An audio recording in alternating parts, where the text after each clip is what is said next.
बिस्मिल्लाहिर्रहमानिर्रहीम, अस्सलाम वालेकुम, वेलकम टू लिटरेचर ऑनलाइन। तो आज हम कर रहे हैं प्रायरस का character the prologue to the Canterbury Tales, जो कि जेफरी चॉसर ने लिखी थी। उसमें प्रायरस का कैरेक्टर आज हम स्टार्ट करेंगे। तो बात शुरू होती है प्रायरस से। There was also a nun a prioress, कि वहाँ पे एक नन भी मौजूद थी जो कि एक प्रायरस थी। मतलब बाकी जो नन्स होती हैं उनकी थोड़ी सी जो लीडर होती है, ठीक है, वो थी, हेड ऑफ द नन्स थी, ठीक है। That of her smiling face was full simple and coy, और उसकी जो फेस था वो बहुत ही ज़्यादा मुस्कुराहट वाला और बहुत ही शर्मीली सी लगती थी। वो कॉय का मतलब है शाय, ठीक है। Her greatest oath was but by Saint Loy, और उस वो सबसे बड़ी जो कसम खाती थी वो सेंट लॉय की कसम खाती थी। And she was cleped madam Eglantine, और उसका नाम मैडम एग्लेंटाइन था, मतलब वो कहलाती थी। Full well she song the service of divine entuned in her nose full seemly, और वो जो अपनी जो लाइक चर्च में जो हिम्स वगैरह गाई जाती थी, जो चर्च की जो लाइक दुआएं होती हैं वो गाई जाती थी, तो वो बड़े अच्छे तरीके से गाती थी। और वो आवाज़ जो थी वो उसकी जिस तरह नाक में गाते होते ना, जिस तरह हिमेश रेशामिया के बारे में कहा जाता था कि वो नाक में गाता है, तो ये भी कुछ ऐसी थी, लेकिन इसकी आवाज़ बड़ी सुरीली सी और प्यारी लगती थी, ठीक है। इन ट्यून्ड का मतलब है कि आवाज़ जो है वो सुरीली थी। इन हर नोज़, नाक से गाती थी। एंड फ्रेंच, ये जो फ्रेंच लिखा हुआ है ये फ्रेंच को लिखा हुआ है। And French she spake full fair and fetisly, और वो फ्रांसीसी ज़ुबान बोलती थी, फ्रेंच बोला करती थी। फेयर बड़े अच्छे तरीके से, और फेस्टिली बड़ी एलिगेंटली बोला करती थी, ठीक है।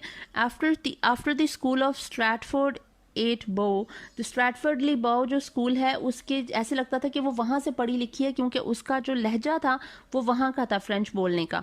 For French of Paris was to her unknown, लेकिन जो पेरिस में फ्रेंच बोली जाती है उससे वो बिल्कुल अनजान थी, अननोन थी। ये इसने इस पे स्टायर किया है, ठीक है, कि वैसे वो बड़ी एलिगेंटली फ्रेंच बोलती थी, बड़ी अच्छी सी, लेकिन कौन सी, ब्रिटिश, उसका जो एक्सेंट था। स्ट्रैटफोर्ड ली बो जो है ये ब्रिटिश स्कूल था, ठीक है। उसके अकॉर्डिंगली उसके लहजे में वो फ्रेंच बोला करती थी, लेकिन पेरिस जो फ्रेंच जो बेसिकली फ्रांस है उसकी फ्रेंच से वो बिल्कुल अनजान थी। At meat well taught was she with all, और खाने पीने के आदाब से वो बड़ी अच्छी तरह से वाकिफ थी, उसने सीखे हुए थे, ठीक है। मीट वेल जो खाने पीने के आदाब होते हैं। She let no morsel from her lips fall, वो अपने मुंह से कोई भी एक छोटा सा जर्रा भी गिरने नहीं देती थी जब खाना खाती थी। मॉर्सल कहते हैं जर्रे को। Nor wet her fingers in her sauce deep, और ना ही वो अपनी उंगलियों को, जो लाइक सूप होता है, आप समझ लो शोरबे वाला जो सालन होता है ना, ठीक है, या ग्रेवी वाला, उसमें वो अपनी उंगलियों को भीगने भी नहीं देती थी, मतलब वो गीली भी नहीं होती थी उसकी। इतना साफ सुथरे तरीके से खाती थी कि उसके हाथ ड्राई रहते थे। मतलब कुछ लोग होते हैं उनके हाथ बिल्कुल गंदे मंदे से हो जाते हैं। तो well could she carry a morsel and well keep that no drop ne fell upon her breast, वो इतने अच्छे तरीके से, इतने बातमीज़ वेल मैनर्ड तरीके से खाती थी, ना खाने का ज़र्रा, ना जब वो सूप होता था, जब वो नवाला अपने मुंह में लेकर जा रही होती थी तो उससे कोई जो सालन का या सूप का जो कतरा होता है वो भी उसकी ब्रेस्ट पे नहीं गिरता था, मतलब उसके कपड़े गंदे नहीं होते थे।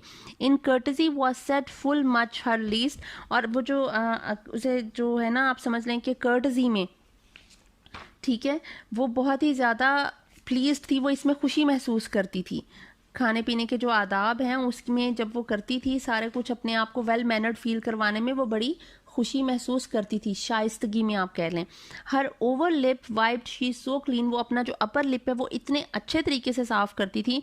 That in her cup there was no farthing seen of grease, कि उसके जो कप है, जब वो कप को मुंह से लगाती थी, जिस तरह चाय पीने के लिए लगाते हैं, या सूप का जो कप है उसको मुंह से अगर वो लगाती थी तो फर्दिंग कहते हैं बचा खुचा। तो अक्सर हम लोग जिस तरह हम खाना खाते हैं उसके बाद हम चाय पीते हैं या ग्लास में पानी पीते हैं, ठीक है, खाने के बाद, तो ग्लास पे क्या होता है, ग्रीस लग जाती है खाने की, क्योंकि हमारे वो लिप्स पे लगी हुई होती है खाने की ग्रीस, तो वो ग्लास पे भी लग जाती है। लेकिन ये खाने के बाद अपने लिप्स इतने अच्छे तरीके से साफ करती थी कि उसकी जो, जब वो पानी पीती थी तो कप पे किसी भी किस्म की कोई भी ग्रीस उसके होंठों से कप पे नहीं लगती थी। When she drunken had her draught, मतलब जब वो पानी पीती थी खाने के बाद। Full seemly after her meat she draught, और वो बहुत ही बावकार तरीके से अपने खाने की तरफ जाती थी, जिस तरह इंडिया पाकिस्तान में मशहूर है ना कि रोटी खुल गई, खाना खुल गया, तो वो जो लोग भागते हैं ना खाने की तरफ, वो वाली चीज़ वो नहीं करती थी, बल्कि जब खाने की तरफ जाती थी तो बहुत ही बावकार तरीके से जाती थी, ठीक है। राफ्ट का मतलब है रीच्ड, और सीमली का मतलब है बड़ी प्लेजेंटली, बड़े अच्छे तरीके से, बड़ी तमीज़ से।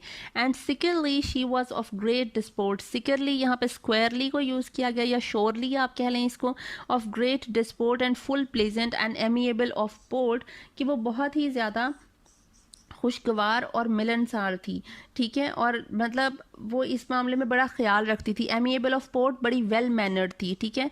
डिस्पोर्ट का मतलब है अपने चलने फिरने में, अपने मैनर्स में वो बहुत ही ज़्यादा अच्छी थी, ठीक है। And paint her to counterfeit cheer, ये जो सारी चीज़ें हैं इसके लिए वो बड़ी जहमत गवारा करती थी, बड़ी जहमत उठाती थी। ये भी आयरनी है यहाँ पे, मतलब ये आयरॉनिक हुआ हुआ है चौसर यहाँ पे, कि उस पे तंज कर रहा है वो, कि and paint her to counterfeit cheer of court, कि अपने आप को बड़ा ही कोई शाही आदाब दिखाने के लिए ना अपने दूसरों के सामने, मतलब प्रिटेंड ज़्यादा, ये प्रिटेंशियस वो समझ लें उसको शो कर रहा है कि वो ज़्यादा प्रिटेंशियस थी, वो बहुत ही ज़्यादा जहमत गवारा करती थी। पेंट का मतलब है खुद को तकलीफ देने तक वो अपने आप को जो है वो अच्छा साबित करने की कोशिश कर रही थी हर तरह से। ऑफ कोर्ट, शाही आदाब के लिए, ठीक है, जिस तरह लाइक उसके खाने पीने के आदाब हैं। And to been stately of manner, और जिस तरह से कि कहीं उसके जो आदाब व इतवार हैं वो बहुत ही ज़्यादा स्टैटिक हैं, ठीक है, बहुत ही ज़्यादा कोर्टली हैं, शाही हैं। And to ben holden digne of reverence, digne के अपने आप को बहुत ज़्यादा डिग्निफाइड और बावकार और इज़्ज़त व तहरीम का हासिल साबित करने के लिए वो ये सारा कुछ प्रिटेंड करती थी। But for to spoken of her conscience, लेकिन अगर हम उसके ज़मीर की बात करते हैं, जहाँ तक उसके ज़मीर का ताल्लुक है, she was so charitable and so piteous, वो इतनी ज़्यादा रहम दिल थी और इतनी ज़्यादा सखी दिल थी। She would weep if that she saw a mouse caught in a trap, कि वो रोने लग जाती अगर वो किसी माउस को, किसी चूहे को किसी ट्रैप में पकड़ा हुआ देख ले, ठीक है, अगर वो किसी चूहे को ट्रैप्ड देख ले तो वो रोने लग जाए। इफ़ इट वर डेड और ब्लीड, चाहे वो रो रहा हो या ब्लीड कर रहा हो, मतलब दोनों तरह से वो इतनी ज़्यादा रहम दिल थी कि वो रोने लग जाती। Of small hounds had she fed with roasted flesh of milk and wastel bread, लेकिन उसने क्या है, अब ये भी आयरनी है यहाँ पे, कहाँ वो एक चूहे को ट्रैप में नहीं देख सकती है और कहाँ उसने छोटे शिकारी कुत्ते रखे हुए हैं, ठीक है, उसने अपने पास, और उनको वो क्या खिलाती है, रोस्टेड फ्लैश खिलाती है, ठीक है, भुना हुआ गोश्त खिलाती है, ऑब्वियसली इन्हीं छोटी मोटी चीज़ों का खिलाती होगी, मुर्गियों वगैरह का। उनको दूध पिलाती है, और वेस्टल ब्रेड, बड़ी अच्छी किस्म की ब्रेड उनको देती है, अपने जो उसने हाउंड्स रखे हुए, कुत्ते रखे हुए शिकारी, ठीक है। अब ये स्पेशल उसने हाउंड्स का, पेट का जिक्र नहीं किया, हाउंड्स कह रहा है, कहाँ वो चूहों से जो है वो उसको एक चूहा ट्रैप नहीं देख सकती, और कहाँ उसने हाउंड्स रखे हुए शिकारी कुत्ते, तो ये क्या है, ये आयरनी है यहाँ पे भी, ठीक है। बट सोर wept she if one of them were dead, लेकिन श्योरली वो रोएगी अगर इनमें से कोई कुत्ता जो है, उसका डॉगी जो है वो मर जाएगा, तो ये ऑब्वियसली रोएगी। और if man smooth it with a yard स्मर्ट, या फिर यार्ड का मतलब होता है स्टिक और स्मर्ट का मतलब होता है कि ज़ोर से अगर कोई आदमी इन डॉगीज को उसके जो हैं मारेगा, पिटाई करेंगे, स्मूट का मतलब पिटाई करेंगे किसी स्टिक से, तो वो ऑब्वियसली रोएगी, या अगर इनमें से कोई डॉगी मर जाएगा तो भी वो रोने लग जाएगी, ठीक है। And all was conscious and tender heart, लेकिन उसका जो है ये, और ये सब उसके ज़मीर की आवाज़ और उसकी नरम दिली ही तो है ना, मतलब वो अब यकीन दिला रहे लोगों को कि वो बड़ी नरम दिल है। फुल सीमली हर विम्पल पिंच्ड वॉज, उसका जो विम्पल कहते हैं वो हेड ड्रेस को कहते हैं, जो लड़कियां हिजाब पहनती हैं ना, जिस तरह नन्स वो हिजाब सा पहनती होती हैं, ठीक है, उनकी वो ब्लैक कलर की वो कैप होती है ऊपर, और वो गाउन वो उनकी ब्रेस्ट तक आ रहा होता है और शोल्डर्स के नीचे तक, तो वो जो हिजाब वो पहनती थी फुल सीमली, वो बहुत ही अच्छे तरीके से प्लेटेड था, का मतलब है प्लेटेड था।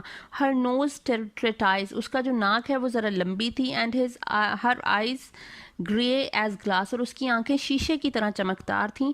हर माउथ फुल स्मॉल, और उसका मुंह छोटा सा था, ठीक है। And there to soft and red, और उसके जो होंठ हैं और उसकी जो स्किन है वो बहुत ही ज़्यादा सॉफ्ट और रेड थी, मतलब उसकी रंगत गुलाबी थी।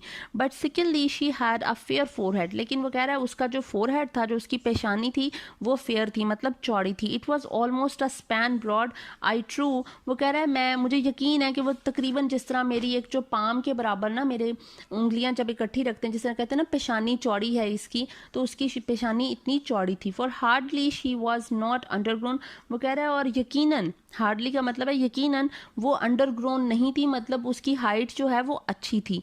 Full fit was her cloak, ये जो फैटिस लिखा हुआ है ये फिट के लिए लिखा हुआ है। उसका जो चोगा सा उसने पहना हुआ था, मतलब जो उसने ब्लैक ड्रेस पहना हुआ था वो काफ़ी फिटिंग में था, मतलब वैसे वो नन थी लेकिन वो काफ़ी फिट था। As I was aware, war यहाँ पे अवेयर के लिए कि जहाँ तक मैंने उसे ऑब्जर्व किया, नोटिस किया, तो उसका जो क्लोक था वो बहुत ही ज़्यादा फिट था।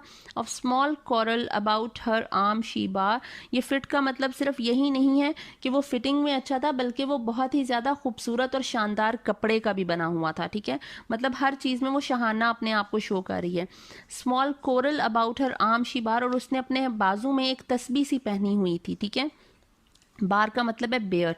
ए pair of beads gauded all with green, और ये जो तस्बीह है ये किस रंग की है, सभी के सभी जो है वो गॉडेड का मतलब होता है बहुत ही ज़्यादा लाइक शो ऑफ जिस तरह करते हैं ना, बड़ी चमकीले से, गॉडीनेस वो कहते हैं ना, बड़ी वो चीज़ होती है। तो गॉडेड उसने जो है वो चमकीले से ब्राइट से ग्रीन कलर के बीड्स की ये तस्बीह पहनी हुई थी उसने अपने बाजू में। And there on hung a brooch of gold full sheen, और उसने क्या पहना हुआ था, एक ब्रोच भी था सोने का जो उसने लटकाया हुआ था अपने क्लोक पे, ठीक है। On which there was first write a crown A, और इस ब्रोच पे क्या लिखा हुआ था, ये ऑब्जेक्टिव आ जाता है, उस ब्रोच पे कैपिटल ए लिखा हुआ था, ठीक है। Write a crowned A and after amor vincit omnia, और उस ए के बाद नीचे क्या लिखा हुआ है, अमोर विंसिट ओमनिया। ये बहुत ज़्यादा जो है ऑब्जेक्टिव आ जाता है। अमोर विंसिट ओमनिया का मतलब है लव कंकर्स ऑल थिंग्स, कि मोहब्बत हर चीज़ को फतह कर लेती है, ठीक है। तो ये इसके ब्रोच पे लिखा हुआ था, गोल्डन कलर के ब्रोच पे लिखा हुआ था। Another nun and 3 priest, another nun with her had she, और इसके साथ अब एक और नन थी, इस नन के प्रायरस के साथ एक और नन थी। दैट वॉज हर चैपलिन, और वो उसकी चैपलिन थी, मतलब सेक्रेटरी थी इस प्रायरस की। एंड प्रीस्ट 3, और इसके अलावा इसके साथ 3 प्रीस्ट थे। तो अभी तक कितने लोग हो गए, हमने कर लिए 7 लोग। पहला कौन था, नाइट, फिर आया स्क्वायर उसका बेटा, उसके साथ था एक योमैन जो उन्हीं का खिदमतगार था, 3 हो गए। 3 के बाद चौथी आई प्रायरस, प्रायरस के साथ है एक नन, 5वीं हो गई, और 3 प्रीस्ट उसके साथ हो गए, ठीक है। तो ये कितने लोग हो गए, 8 लोग हो गए। तो आई होप आपको समझ आ रही है। नेक्स्ट हम मॉन्क करेंगे। Thank you so much.